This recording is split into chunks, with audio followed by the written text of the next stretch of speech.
नरसी बिश्नोई को, जो गुरु जम्बेश्वर यूनिवर्सिटी के कुलपति हैं, उनको यहां लगाया गया है। एक बड़ा भय का माहौल टीचिंग और नॉन टीचिंग स्टाफ के अंदर पैदा कर दिया। हॉस्टल वार्डन के तौर पर इन दोनों बेटियों को इसलिए हटा दिया गया क्योंकि नरसी राम बिश्नोई ने अपने परिवार की, अपने सगे संबंधियों को यूनिवर्सिटी के अंदर उन पदों पर बिठाना था। अचंभा होगा कि कानून को अपने हाथ में लेकर के वाइस चांसलर ने 2 नई नियुक्तियां की टेम्परेरी।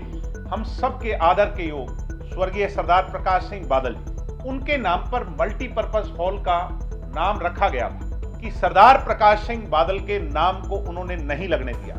और आरएसएस की सोच से क्योंकि वो आते हैं, उन्होंने आरएसएस की सोच पर चलकर, आपको अचंभा होगा, हैरानी होगी कि उस हॉल का नाम वीर सावरकर के नाम से रखने का था। ऐसे व्यक्ति पर इन दोनों मामलों में सख्त से सख्त, बड़ी से बड़ी कार्रवाई हो।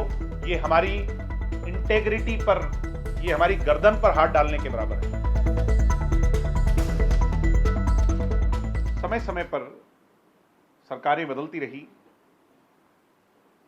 और समय समय पर सरकारों ने अपने हिसाब से इस यूनिवर्सिटी के प्रारूप को बदलने का काम किया। कभी इसको सही दिशा में आगे बढ़ाया गया और कभी बदनीतियां और अनियमितताओं के तहत यहां पर लोगों का शोषण हुआ। कुल मिलाकर के आज जो मेरा आप लोगों से विषय है, जब से नई सरकार बनी है और कुलपति का कार्यकाल खत्म हुआ है, शेष पड़ी हुई सीट पर नरसी बिश्नोई को, जो गुरु जम्बेश्वर यूनिवर्सिटी के कुलपति हैं, उनको यहां लगाया गया है। एक बड़ा भय का माहौल टीचिंग और नॉन टीचिंग स्टाफ के अंदर पैदा कर दिया गया। 2 वाक्य हैं जिस पर आज मैं चर्चा कर रहा हूं। पहला वाक्य है 2 वार्डन्स हमारी, जो बेटियां हरियाणा प्रदेश की, जिनको कौशल रोजगार, हरियाणा कौशल रोजगार निगम के तहत लगाया गया था, उन दोनों बेटियों को, जो कि सरकार ने नौकरी दी थी, कौशल रोजगार निगम के तहत उनकी क्वालिफिकेशन पर नौकरी मिली थी, उनको नरसी राम बिश्नोई ने अपनी ताकतों का गलत एक्सरसाइज करते हुए अपने पद से हटा दिया। वजह नहीं दी गई और आपको अचंभा होगा, ये कहा गया, क्योंकि कानून ये कहता है, सुप्रीम कोर्ट की गाइडलाइंस ये कहती हैं कि किसी अनियमित यानी अनियमित टेम्परेरी अधिकारी को तब हटाया जा सकता है जब उसकी जगह कोई परमानेंट अधिकारी की सिलेक्शन हो, अन्यथा उसको हटाया नहीं जा सकता। हॉस्टल वार्डन के तौर पर इन दोनों बेटियों को इसलिए हटा दिया गया क्योंकि नरसी राम बिश्नोई ने अपने परिवार की, अपने सगे संबंधियों को यूनिवर्सिटी के अंदर उन पदों पर बिठाना था। और अचंभा होगा कि कानून को अपने हाथ में लेकर के वाइस चांसलर ने 2 नई नियुक्तियां की टेम्परेरी। जैसा मैं कह रहा हूं कि सुप्रीम कोर्ट की गाइडलाइंस के विरोध में है और गैर कानूनी है। जब ये खेल सामने आया तो धीरे ही धीरे बातें निकलने लगी और आपको अचंभा होगा कि इस व्यक्ति के, इस वाइस चांसलर के इस इलाके में बहुत रिश्तेदार हैं हमारे।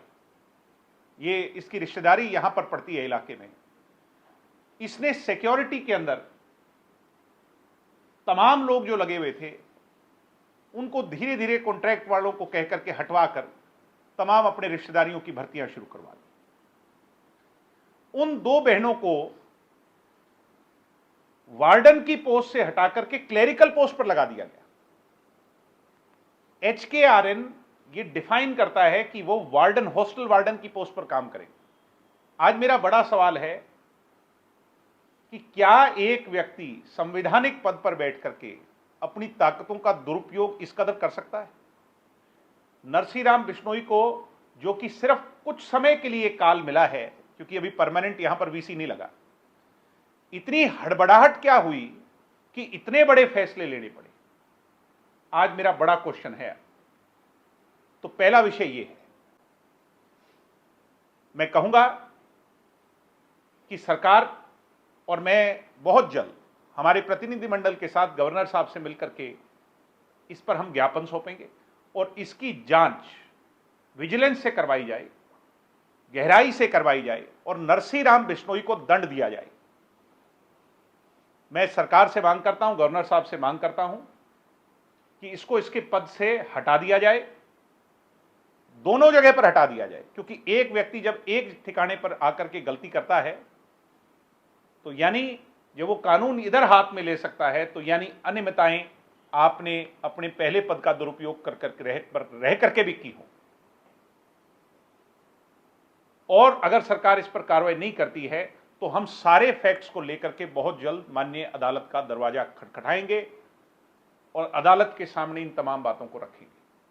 दूसरा विषय, किसानों के मसीहा, लाखों करोड़ों लोगों के प्रेरणा स्रोत, जंगे आजादी से लेकर के जिन्होंने इस देश की किसान कौम के लिए कुर्बानियां दी, कई कई बार, अनेकों बार पंजाब प्रांत के वो मुख्यमंत्री रहे। हम सब के आदर के योग स्वर्गीय सरदार प्रकाश सिंह बादल जी, उनके नाम पर मल्टीपर्पज हॉल का नाम रखा गया था। दुष्यंत चौटाला ने अनाउंसमेंट की थी। आपको अचंभा होगा कि नरसी राम बिश्नोई के मन में इतना द्वेष है, ना केवल द्वेष है बल्कि इतनी नफरत है हमारे हीरोज के बारे में, हमारे आइडल्स के बारे में, हमारे महापुरुषों के बारे में, कि सरदार प्रकाश सिंह बादल के नाम को उन्होंने नहीं लगने दिया। और आरएसएस की सोच से क्योंकि वो आते हैं, उन्होंने आरएसएस की सोच पर चलकर, आपको अचंभा होगा, हैरानी होगी कि उस हॉल का नाम वीर सावरकर के नाम से रखने का काम किया। हमें वीर सावरकर से आपत्ति नहीं है, मगर सरदार प्रकाश सिंह बादल का नाम जो तय हो चुका था, जो अनाउंस हो चुका था, जिसकी घोषणा हो चुकी थी, उस नाम को हटा करके अगर दूसरा नाम लिखा गया है तो यह बहुत बड़ी चिंता का विषय है, ये गहरी साजिश है। मैं आज सरकार से मांग करता हूं, गवर्नर साहब से मांग करता हूं कि ऐसे व्यक्ति पर इन दोनों मामलों में सख्त से सख्त, बड़ी से बड़ी कार्रवाई हो। अन्यथा हम सब लोग, प्रदेश का प्रत्येक नौजवान, हमारी पार्टी एक बड़ा आंदोलन इस व्यक्ति के खिलाफ छेड़ेगी। हमें यूनिवर्सिटी की पेरिफेरी में जाने पर मजबूर ना करे सरकार। आज मैं सरकार को चेतावनी दे रहा हूं, वीर सावरकर का जरूर देश के लिए बलिदान होगा, योगदान होगा, मगर मेरे लिए जिस भूमि पर हम रह रहे हैं, इस माटी के लोगों के लिए वीर सावरकर से ज्यादा कुर्बानी सरदार प्रकाश सिंह बादल की है। वीर सावरकर से ज्यादा योगदान सरदार प्रकाश सिंह बादल का है और हम अपने नेताओं का अपमान नहीं सहेंगे। आज ये सरदार प्रकाश सिंह बादल का नाम हटा रहे हैं, कल को किसी और का नाम हटाएं। ये हमारी इंटेग्रिटी पर, ये हमारी गर्दन पर हाथ डालने के बराबर है और ये बहुत गंभीर चिंता का विषय है। हमसे जुड़े रहने के लिए हमारे YouTube चैनल को सब्सक्राइब करें और नई वीडियो की नोटिफिकेशन के लिए बेल आइकॉन को दबाएं। अगर आप ये वीडियो Facebook पर देख रहे हैं तो लाइक जरूर करें और ज्यादा से ज्यादा शेयर करें। धन्यवाद।